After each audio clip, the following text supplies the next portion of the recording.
Hello everyone, welcome to English Shorthand classes. Exercise 19. Get ready for the dictation. Start. Revenue has to go into a consolidated fund.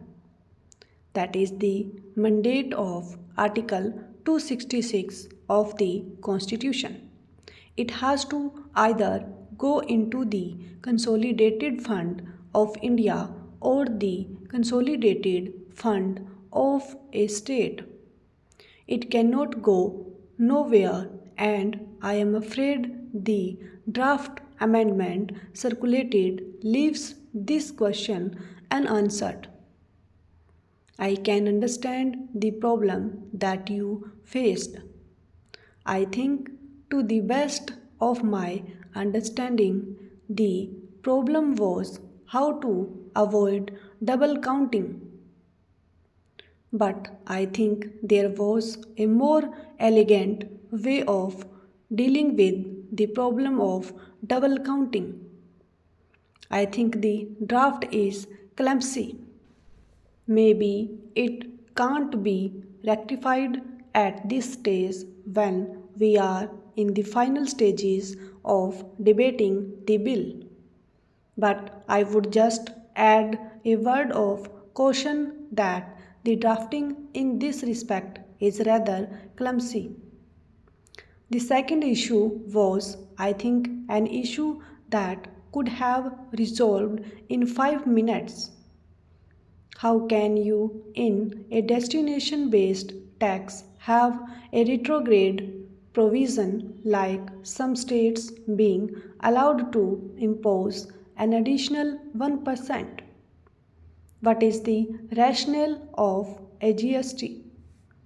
The rationale of a GST is that we must avoid multiplicity of taxes, we must avoid cascading of taxes, and we must be able to capture every taxable transaction. If you give to some states the power to impose an additional 1% tax, and in the bill that was circulated it could have been imposed by more than one state as could pass from one state to another, it would have led to multiplicity of tax rates, it would have led to cascading, and it would have led to a situation where several transactions may or may not be captured. This was immediately pointed out, but I think the government was during that time, not today, rather stubborn. The chief economic advisor of the government pointed out that this was a retrograde provision and this should be scrapped, and I am happy that this has been scrapped. GST does not stand only for goods and services tax, it also stands for good sense triumphs. Ultimately, for good sense triumphs, you have dropped the 1% tax, and I thank you for accepting our suggestion to drop the 1% tax. This is would very well serve our purpose for GST as such. The second major issue is dispute resolution. Now, please remember that dispute resolution between the center and states, between one state and one or more states, between a group of states and a group of states, is not a matter on which the Constitution is silent. Whatever we do here, we must acknowledge the fact that the Constitution is not silent on dispute resolution between states. Article 131 speaks loud and clear. It provides for a machinery for dispute resolution.